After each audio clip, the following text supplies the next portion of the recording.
Hi ma'am, welcome back to my channel and thank you for taking effort and time. और इतना सारा busy schedule होने के बाद में भी आपने एफर्ट लिया कि हम एक स्केड्यूल कंडक्ट कर सकते हैं जिसमें हम गाइड कर सकते हैं जितने भी नेचुरल साइंस के स्टूडेंट्स हैं जो DSSB में अपियर होने वाले हैं उसके एग्ज़ाम को कंडक्ट। जैसे अभी नोटिफिकेशन आया है PRT के लिए, PGT के लिए। TGT का अभी पता नहीं है, कोई टेंटेटिव डेट फिक्स नहीं है, लेकिन उसके लिए आप गाइडिंग फिगर की तरह हमारे पास जुड़े हो एंड गाइड कर पाओगे, तो welcoming you to the channel and please introduce yourself briefly. First of all I am thankful to you कि आपने मुझे मौका दिया है कि मैं आपकी और बाकी कैंडिडेट्स की हेल्प कर सकूं। आई एम नेहा अग्री, मैं उत्तराखंड से हूं and currently I am serving on the post TGT natural science in DOE through DSSB exam. Okay ma'am, so thank you for coming on this platform. और आप बस मुझे ये बताइए, जब आपने अपना नाम पहली बार लिस्ट में देखा DSSB में, आप जब सिलेक्शन लिए होगे, तो पहली बार जो नाम होता है वो रैंक के साथ दिखता है, तो व्हाट वाज योर फीलिंग, कैसा आपको लगा वो देखकर? Obviously it was the happiest moment and also बहुत ही प्राउड फील हो रहा था कि आई डिड इट। बहुत मेहनत लगती है पेपर क्रैक करने में, of course. But yes I was not too surprised क्योंकि मेरा पेपर बहुत अच्छा गया था। मुझे लेवल ऑफ कंपटीशन के बारे में ज़्यादा पता नहीं था क्योंकि दिल्ली का ही पहली बार मैं एग्ज़ाम देनी थी दिल्ली का। बट हाँ, मुझे कहीं ना कहीं ऐसी उम्मीद थी, आई वाज वेरी होपफुल कि मेरा मेरा रोल नंबर होना चाहिए इस लिस्ट में एंड इट वाज देयर, तो I was very happy. So ma'am, आपका मैनिफेस्टेशन आपके फेवर में वर्क कर गया मुझे लगता है, क्योंकि पेपर देने के आने के बाद में इतना ओवर कॉन्फिडेंस या कॉन्फिडेंस, लोग कभी भी बोलते हैं कि हम ओवर कॉन्फिडेंट हो रहे हैं, लेकिन कॉन्फिडेंस ही जो होता है आई थिंक वो ही उनके फेवर में वर्क कर जाता है sometimes. Yes ma'am. So ma'am, आप ये बताइए, आपको पूरी टीचिंग प्रोसेस में क्या मोटिवेट किया? क्या आपका यही गोल था या आपका प्लान बी था जो सक्सेसफुल हो गया, या प्लान ए आपका कुछ और है, क्या था? एक्चुअली टीचिंग मेरा फर्स्ट प्रेफरेंस नहीं था फॉर माय करियर। मैं जो एग्जाम दे रही थी वो था AF-CAT, that was my first preference and मैं उसको ही क्रैक करना चाह रही थी। बट यस ड्यूरिंग कोविड जो है मेरा जो एज क्राइटेरिया फुलफिल नहीं हो पाया, कोविड की वजह से एग्जाम्स नहीं हुए 2 साल AF-CAT के। तो यस आफ्टर कोविड जैसे ये फॉर्म निकला था, मैंने फॉर्म फिल किया और ड्यूरिंग ग्रेजुएशन मुझे इंटर्नशिप के टाइम पर ही पता चल गया था कि yes it is a very good job specially for us, जो लोग अपने लिए टाइम चाहते हैं, जो लोग चाहते हैं कि हम सिर्फ कमाएं नहीं, हम उस चीज़ को एंजॉय भी करें एंड अपनी लाइफ को अपने हिसाब से जिए। उनके लिए टीचिंग प्रोफेशन बहुत ही ज़्यादा अच्छा है। तो हाँ, कोविड के बाद आई वाज श्योर कि yes this is what I want to do now and जैसे मुझे अपॉर्चुनिटी मिली I work for it and I cracked the exam. That means ma'am, आपने फर्स्ट अटेम्प्ट में इस एग्जाम को क्रैक किया है, मेरा मानना तो यही है। यस क्या दिस वाज आपके द फर्स्ट। क्या आपके पहले एग्जाम की प्रिपरेशन आपको इस एग्जाम में हेल्प की थी, जिसकी वजह से आपने ये इजीली क्रैक कर पाया?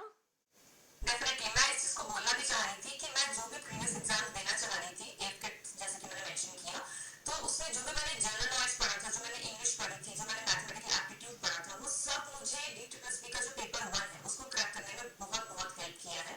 एंड मैं ये जरूर कहूंगी कि आप अगर कोई एग्जाम दे रहे हैं तो उसको वो उस प्रिपरेशन को सिर्फ उस एग्जाम पॉइंट ऑफ व्यू से ना पढ़ें, उसको आप इस हिसाब से पढ़ें कि आप फ्यूचर में जब भी कोई एग्जाम दें या आप कहीं पर भी उन क्वेश्चंस को टक करें तो आपको वो क्वेश्चंस आए और वो आपका नॉलेज इंक्रीज करने के लिए आप उस चीज को पढ़ें। Yes ma'am, very very true fact. क्योंकि ये होता है, बच्चे एक ही एग्ज़ाम को फोकस करते हैं और फिर जब वो क्योंकि सीट्स लिमिटेड है, सिलेक्शन किसी का नहीं हो पाते, किसी का कुछ मार्किंग से रह जाता है, तो वो डीमोटिवेटेड फील करते रहते हैं। बट आपसे उनको ये सीखना चाहिए कि एक एग्ज़ाम को अगर मैं प्रिपेयर कर रहा हूँ तो मैं बहुत सारे एग्जाम्स के लिए एप्लीकेबल हो जाता हूँ और वो प्रिपरेशन मेरी इंटैक्ट रहती है हर एक एग्ज़ाम के लिए। Yes, definitely. I totally agree with it. Yes, ma'am. So that means you took only one attempt. So, ma'am, Yes. who supported you throughout this journey? मतलब आपको क्या, किसका मोटिवेशन था, या आपका कोई आइडियल था, क्या था?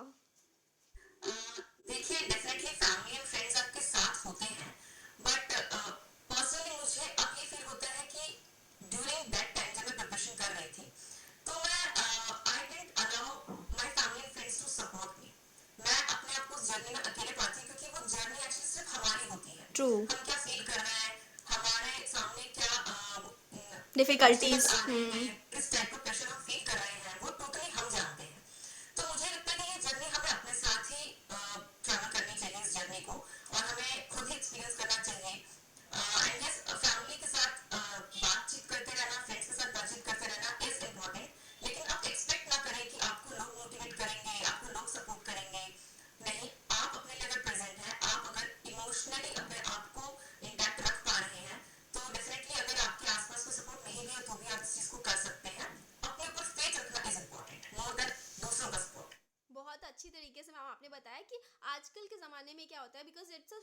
या प्रेशर, क्योंकि बहुत सारे स्टूडेंट को ऐसा लगता है कि एक्सटर्नल मोटिवेशन से ही वो एग्ज़ाम को क्रैक कर सकते हैं और इंट्रिंसिक मोटिवेशन उनका किसी और चीज़ के लिए होता है। बट वो एक्सटर्नली उनको लगता है कि अच्छा ठीक है, मैं इसको देख के वो चीज़ अचीव कर लेता हूँ या फिर कर लेती हूँ। तो वो चीज़ नहीं होना चाहिए आपका। जब तक सेल्फ मोटिवेशन या सेल्फ डिटर्मिनेशन नहीं है, तब तक आप किसी चीज़ में उतरोगे तो आपको डिफ़िकल्टीज होंगी उसे क्रैक करने में। सो ये बहुत Yes. अच्छी गाइड, आपने बहुत अच्छा से ये गाइडलाइन दिया कि हाँ, इंट्रिंसिक तो बहुत ज़रूरी है, अदरवाइज तो बहुत डिफिकल्ट हो जाएगा। तो मैम, आप अपना डेली स्टडी रूटीन क्या रखते थे? मतलब आप कितने आवर्स पढ़ते थे, कितना आप टैकल करते थे, कैसे ब्रेकेज में करते थे? प्लीज़ उससे बताइए एक बार। आई वॉज लकी कि मैं उस टाइम पर घर पर थी एंड ऑल्सो उस टाइम कोविड था तो कोई कहीं नहीं जा रहा था. There was no distraction at all of any kind.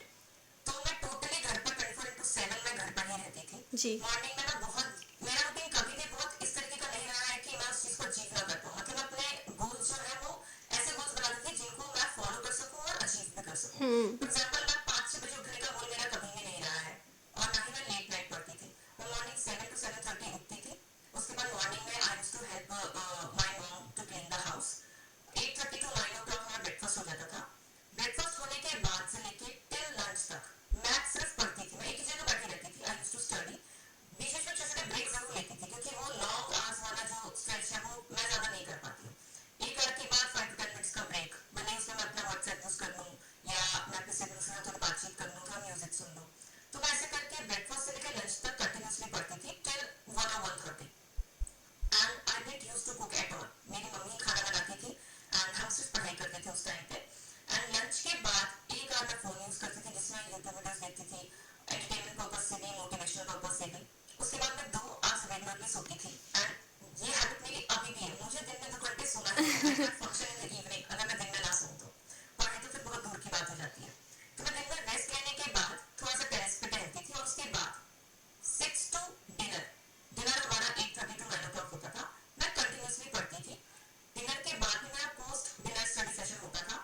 वो टाइम मेरा सबसे बेस्ट होता था क्योंकि तब मेरे जो फैमिली मेंबर्स हैं वो सो चुके होते थे या तो पूरा मोहल्ला एकदम शांत शांत हो था. जाता था, तो एग्जैक्टली। जो नाइट टाइम होता है ना वो मेरे बहुत इंपॉर्टेंट होता है. वो भले ही छोटा होता है, वो 1.5 hour हो सकता है, 2 hours हो सकता है, क्योंकि मेरे घर में बहुत लेट तक लाइट्स ऑन करके पढ़ना वाज नॉट अलाउड. मतलब मेरे मेरे जो फैमिली मेंबर्स हैं, मेरे पेरेंट्स स्पेशली, वो ऐसे लेट नाइट स्टडी को प्रेशर लेकर हम रात रात में जग रहे हैं उसको कभी सपोर्ट नहीं करते थे. अगर मैं वेरी टाइम पे नाइस। पढ़ रही हूँ तो दे यूज्ड टू से कि बेटा सो जाओ, मतलब लाइट्स ऑफ कर दो और आप सो जाओ, रेस्ट करो. अगर आप रात की नींद नहीं लोगे तो सुबह लिख कर क्या आओगे. तो ये एग्जैक्टली। हैबिट कभी थी ही नहीं कि मैं रात को जग के पढूं. तो मैं जो पेरेंट्स हैं वो सजेस्ट करूंगी कि आप बहुत देर तक जगना, बहुत सुबह सुबह उठना, अपने आप को इतना ज्यादा पुश कर देना कि आप टायर्ड फील करें, अपनी प्रिपरेशन से ही आप थक जाए. तो ये चीज ना करें. जिस स्टडी आवर्स में आप कंफर्टेबल है उसी स्टडी आवर्स में पढ़ें.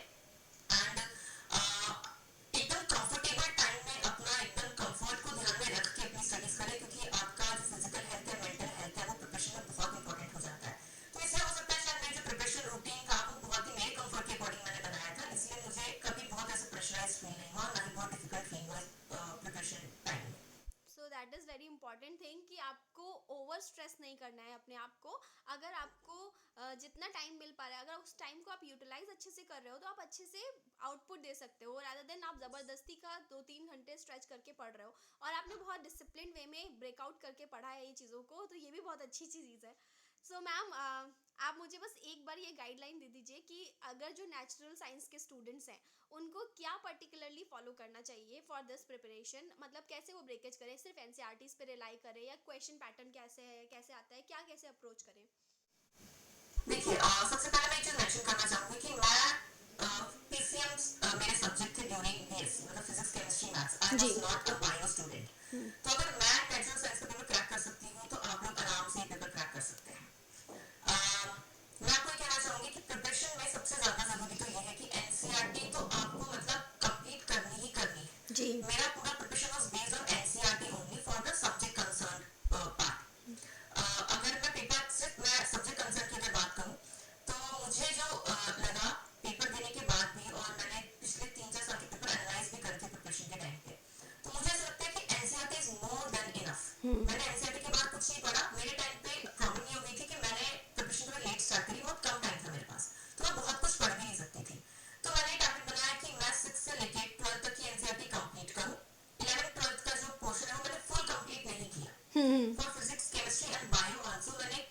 शॉर्टलिस्ट करे हैं, जो प्रीवियस ईयर के पेपर्स थे उनको सामने रख के हर एक क्वेश्चन के सामने चैप्टर का नाम लिख के उसके बाद उन चैप्टर्स को मैंने शॉर्टलिस्ट किया है कि मेरे को केमिस्ट्री में ये चैप्टर्स करना है, फिजिक्स में ये चैप्टर्स करना है एंड बायो में मुझे ये चैप्टर्स करना है। तो पहले मैंने फिजिक्स और केमिस्ट्री को टारगेट किया because they were my subjects. उसके बाद बायो स्पेसिफिक के लिए मैंने मेरी दीदी के, क्योंकि उसका जो बायोलॉजी सब्जेक्ट था उसके बुक्स अभी भी मेरे पास रखे हुए थे 11th 12th के रेफरेंस बुक्स भी रखे हुए थे।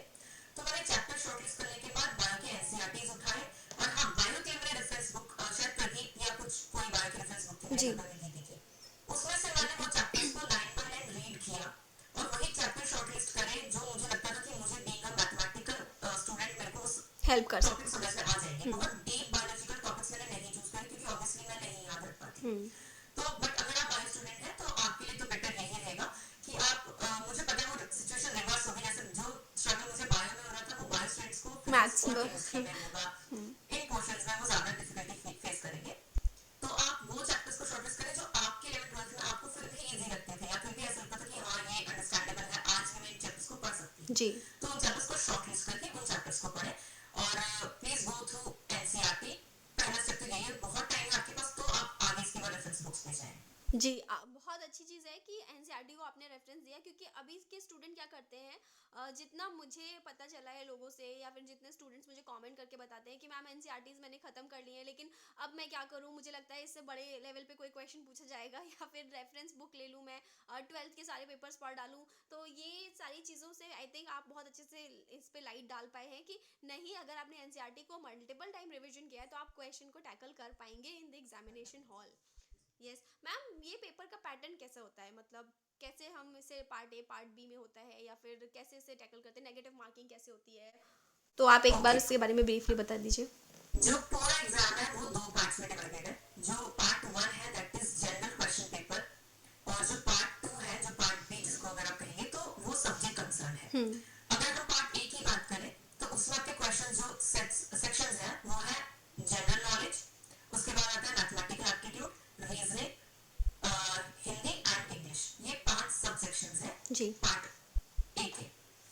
उसके बाद जो पार्ट बी है उसमें जैसे मैंने क्वेश्चंस अटेम्प्ट करे, फर्स्ट सेगमेंट में को 20 क्वेश्चंस का केमिस्ट्री का मिला, नेक्स्ट 20 जो सेगमेंट था वो फिजिक्स था, उसके बाद 20 क्वेश्चंस बायो जो कि बेसिक थे, मतलब 11th 12th तक हम आराम से मान सकते हैं, और 20 questions from BSc level, graduation level. वो 20 questions were little bit difficult for me क्योंकि ऑब्वियसली मेरी ग्रेजुएशन जी। नहीं हुई है। Rest of the 20 questions were teaching aptitude related to science. जी। तो आप ये मान सकते हैं 20 question chemistry, 20 question physics and 40 questions bio, 20 questions teaching aptitude. तो अगर बायो भी आपका स्ट्रांग इनफ है तो आप सोचिए 40 क्वेश्चंस बायो के आ रहे हैं। एग्जैक्टली। तो केमिस्ट्री से अगर आप थोड़े थोड़े चंक ऑफ क्वेश्चंस कर पा रहे हैं तो भी आपका एक ओवरऑल अच्छा बन सकता है सब्जेक्ट में। तो आप ये ना सोचिए कि मेरा केमिस्ट्री और फिजिक्स तो बहुत ही वीक है, मैं नहीं कर सकती या कर सकता, तो ऐसा नहीं है। आप आइडेंटिफाई करें कि आपका कौन सा सेगमेंट स्ट्रांग है और वहां पे क्वेश्चंस जो है वहां पे मार्क्स लूज ना करें। तो ये ब्रिटिश रहता है पूरे पेपर का। और मैम नेगेटिव मार्किंग, और जैसे पार्ट में एक बार हम क्वेश्चन अटेम्प्ट कर ले तो दोबारा उसे अटेम्प्ट नहीं कर सकते, ऐसा भी कुछ है शायद division? Yes. 0.25 is a negative marking, that is 1/4 जो है वो नेगेटिव मार्किंग होता है। और ये जो सेक्शन अटेम्प्ट करने की आप जो बात कर रहे हैं, जैसे जैसे आप सेक्शंस आते जाएंगे आपके सामने स्क्रीन पे, अगर आपने एक सेक्शन कर लिया ऑफ 20 मार्क्स और आपने उसके बाद नेक्स्ट सेक्शन में बढ़ गए तो आप जो प्रीवियस सेक्शन है उस पर आप दोबारा नहीं जा सकते हैं। ओके, वेरी मुझे नाइस। लगता ये है तो कि बहुत मुझे मतलब लगता है कि इस पेपर का सबसे बड़ा जो ड्रॉबैक डिफरेंस है फ्रॉम ड्रॉबैक और डिफरेंस भी फ्रॉम अदर एग्जाम्स। एग्जाम्स वो यही है कि इसमें सेक्शंस आपके जैसे जैसे जाते जाएंगे आप दोबारा उन सेक्शंस पे नहीं जा सकते हैं। तो अगर आपने एक बार 20 क्वेश्चंस को सबमिट कर दिया तो आप उस सबमिट तभी करें when you are confident enough कि बस अब मुझे इतने क्वेश्चंस आते हैं और मुझे सेक्शन पे दोबारा नहीं आना, तब आप आगे बढ़ सकते हैं। ओके, तो ये बहुत ट्रिकी पार्ट है कि आपको टाइम मैनेजमेंट वहाँ पे आना चाहिए, आप एक ही क्वेश्चन पे स्टक करके नहीं रख सकते हो।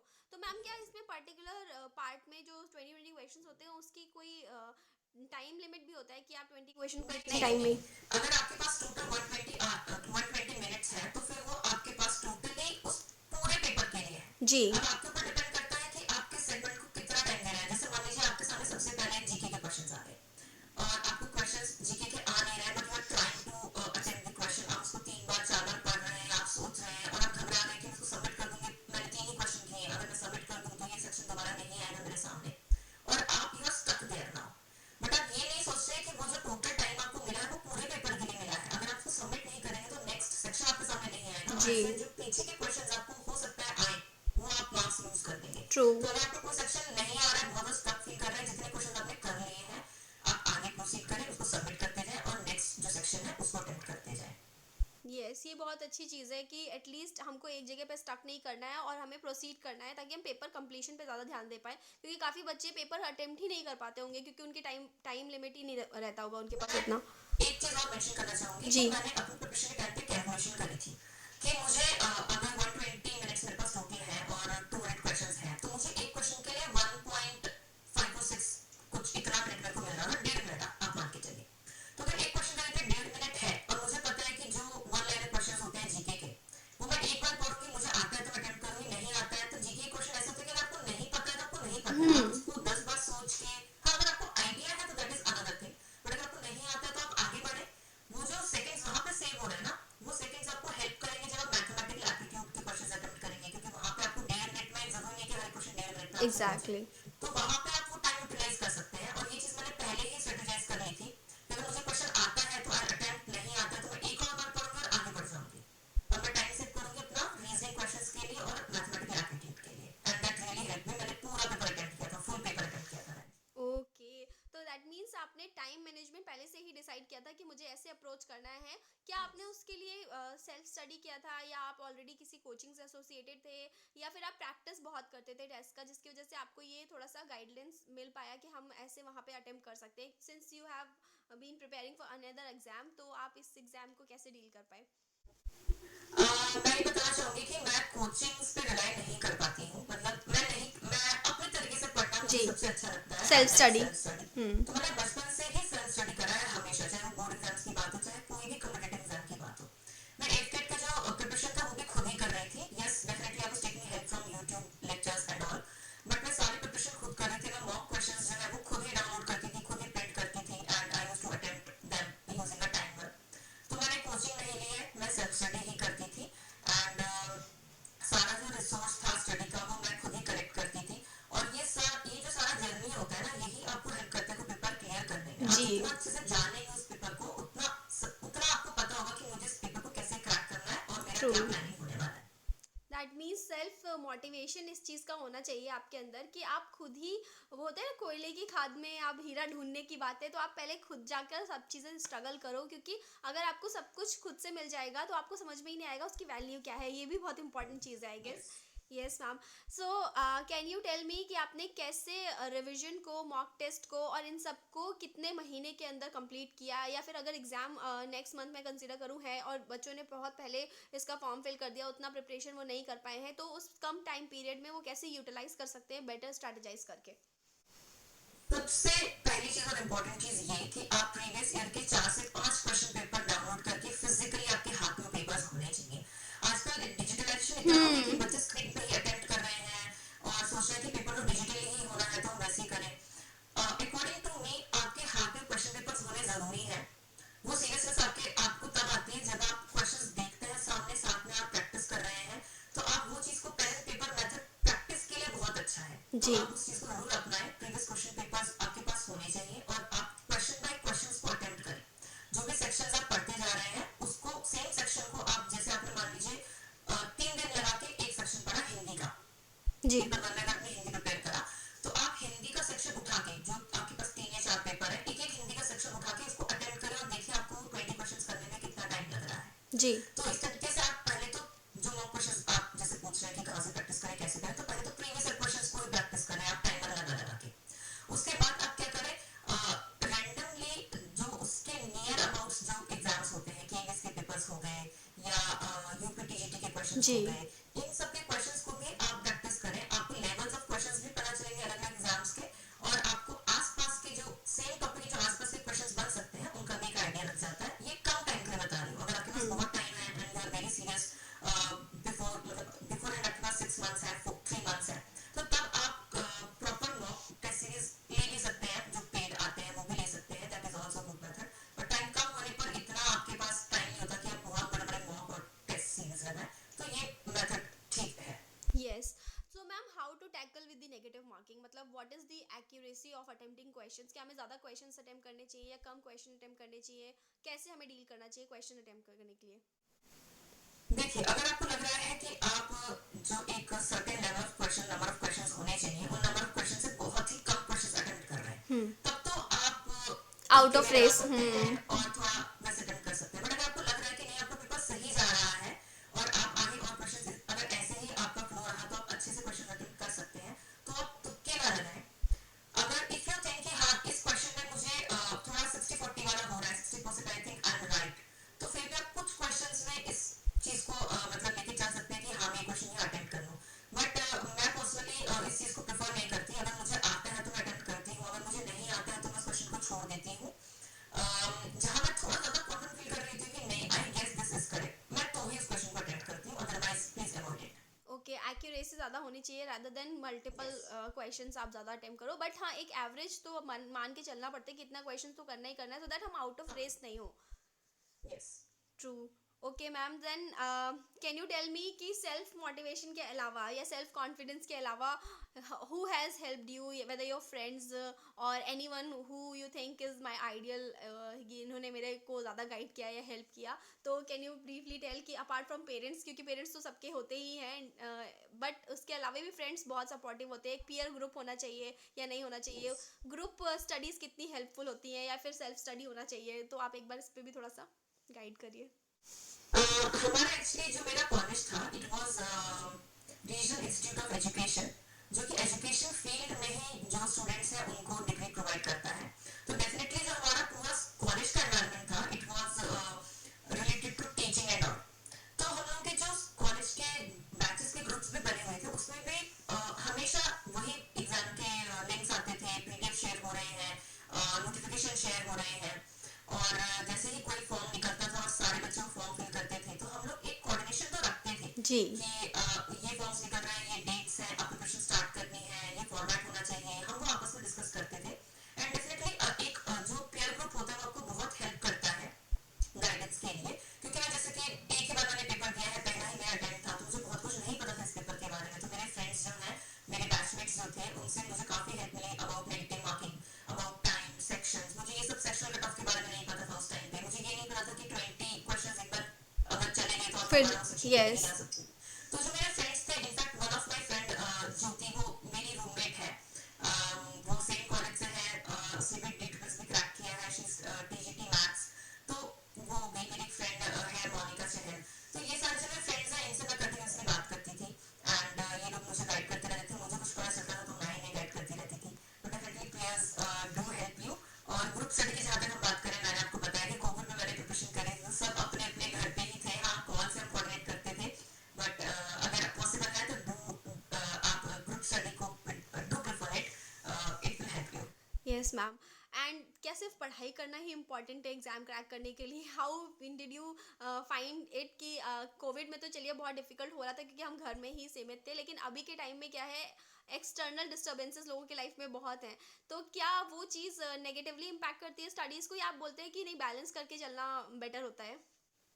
नहीं, आई गेस आपको बैलेंस करके ही चलना चाहिए। मैंने during my preparation I never deactivated my Instagram account और माय फेसबुक अकाउंट। मैं सब जगह एक्टिव थी, मैं सब चीज के टाइम निकालती थी। मुझे लगता था अगर मेरा माइंड फ्रेश नहीं है तो मैं ज्यादा नहीं पढ़ सकती हूँ, और 24/7 तो वैसे भी आप नहीं पढ़ सकते हो। यस। आप जरूर सोचते हैं 7 आवर्स स्ट्रेट में स्टडी करो, 8 आवर्स की स्टडी करो, तो मुझे नहीं लगता कि ये फ्रूटफुल हो पाता है, क्योंकि हम सबने लर्निंग प्लेटिंग के बारे में भी पढ़ा है, हमें पता है कि एक सर्टेन टाइम के बाद वो प्लेटिंग आ जाता है, तो ये होता है।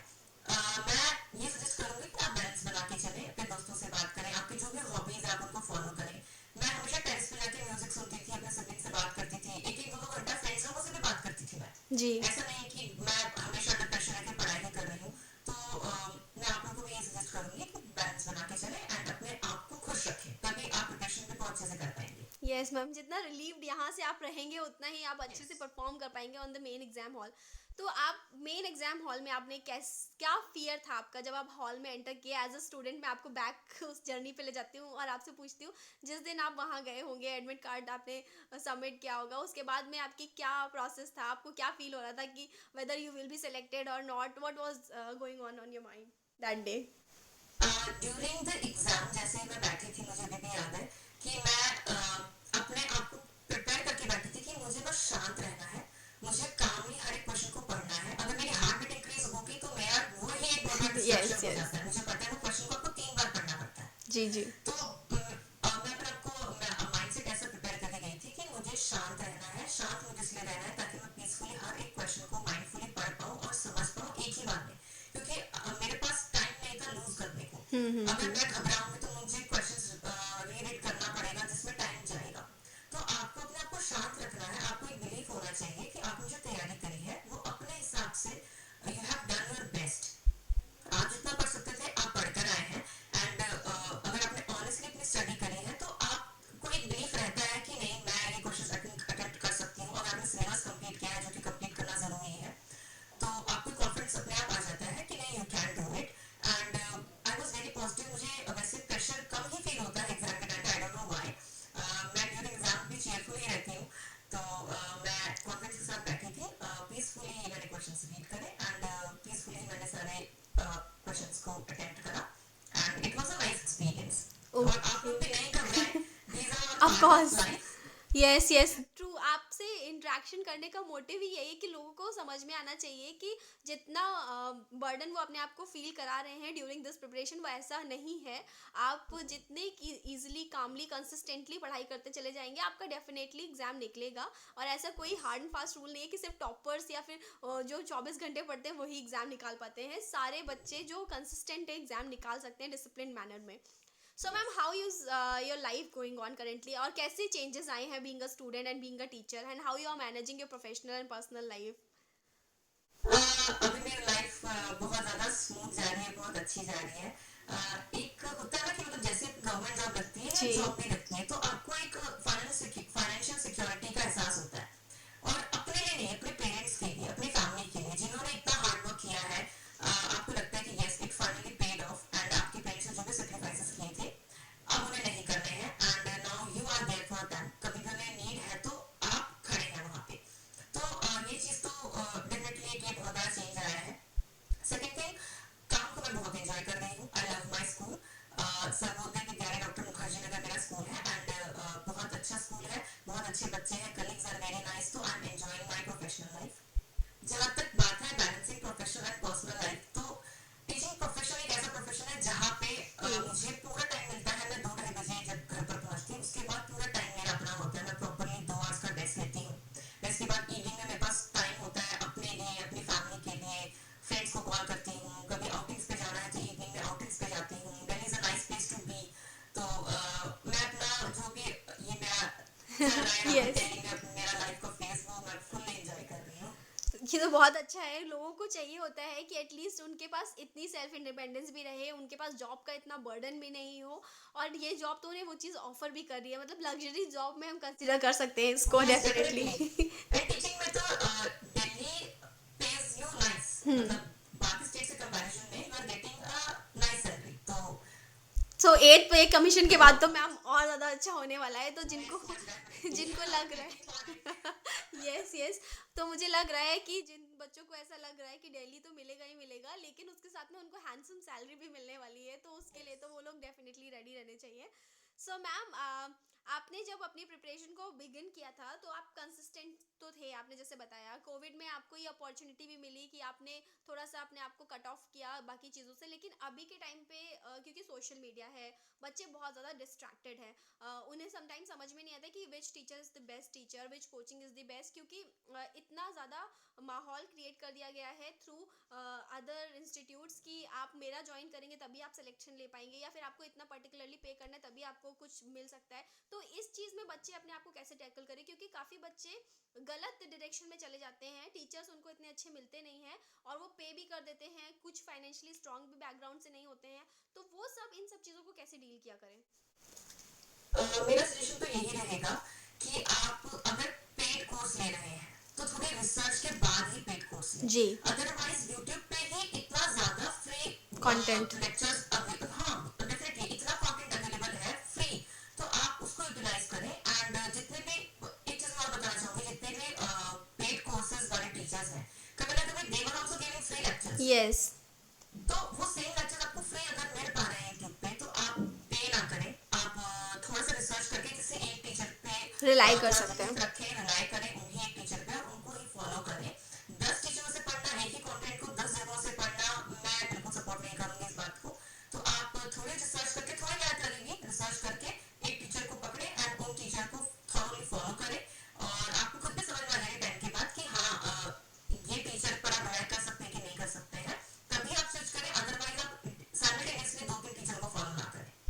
मैम, क्योंकि लोग शायद यही क्लैरिटी में नहीं आ पाते हैं कि आपको एक्चुअली करना क्या है, क्योंकि sometimes some teacher says another thing, कुछ और बोलते हैं, तो सबको स्ट्रैटेजाइज आप नहीं कर सकते। आपको खुद का स्ट्रैटेजी बनाना है, लेकिन फॉलो आई थिंक उसको करना है जो आपको कहीं गाइडेंस प्रॉपरली दे पा रहा है। तो मुझे ऐसा लगता है कि वो बच्चे इस ट्रैप में नहीं फंसेंगे, क्योंकि अभी कोचिंग इंडस्ट्री माफियाज के फॉर्म में निकल के आ रही हैं, एंड बहुत सारे बच्चे इस चीज़ से परेशान भी हैं। तो ये तो I guess we should not promote this, we should promote कि एटलीस्ट आप अगर पढ़ रहे हो तो आप ऐसे पढ़ो कि आप self study maximum to maximum कर पाओ।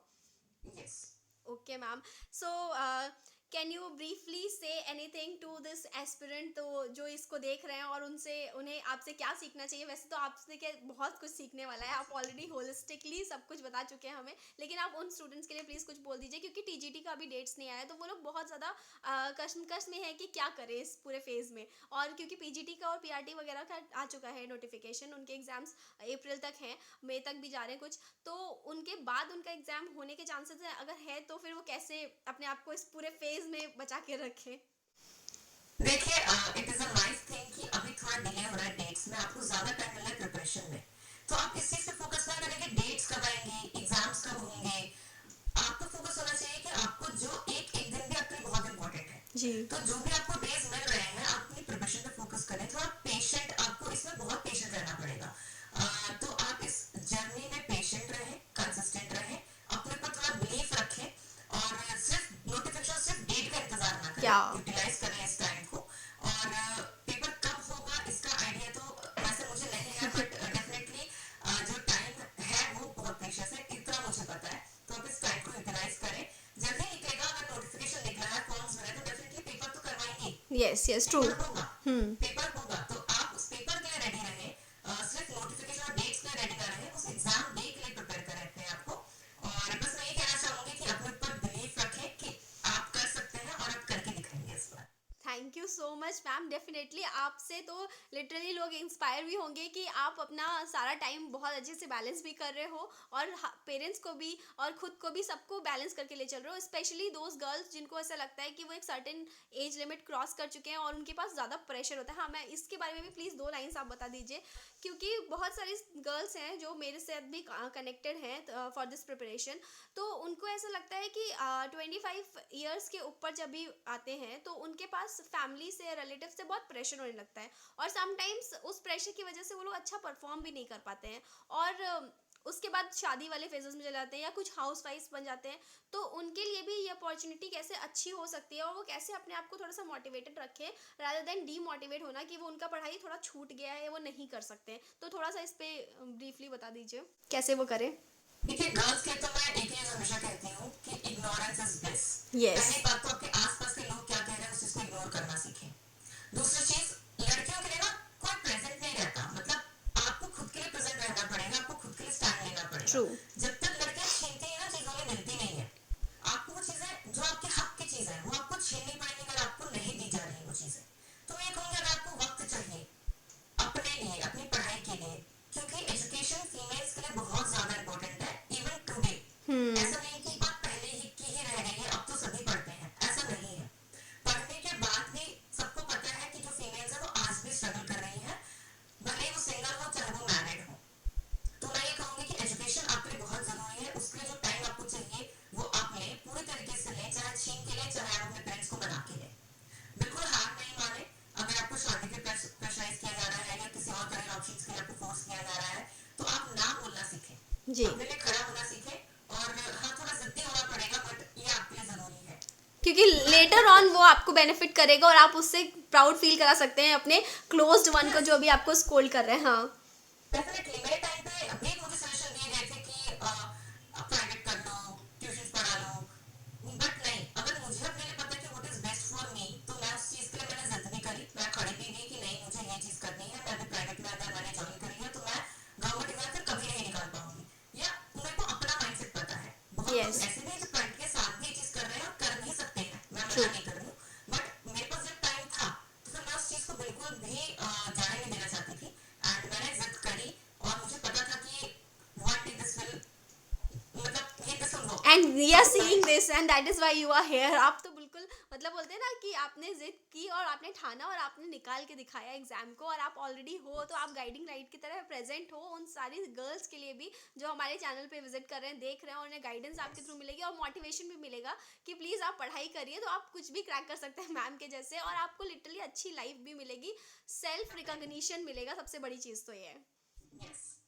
सो thank you so much ma'am, and आपने इतना समय दे के सुबह से हम लोग एफर्ट कर रहे थे कैसे भी कनेक्ट हो जाए, तो आपने इतना टाइम लिया और हमें गाइड करने के लिए और ब्रीफली बताने के लिए सब चीज़ों के बारे में। आई होप कि हम दोबारा कनेक्ट कर पाए जब बहुत सारे स्टूडेंट्स इससे रिलेटेड कमेंट भी कर देंगे, तो उन सबकी क्वेरीज को भी हम डील कर पाए। So thank you once again, and keep motivating us and keep doing the great work that which you are already doing.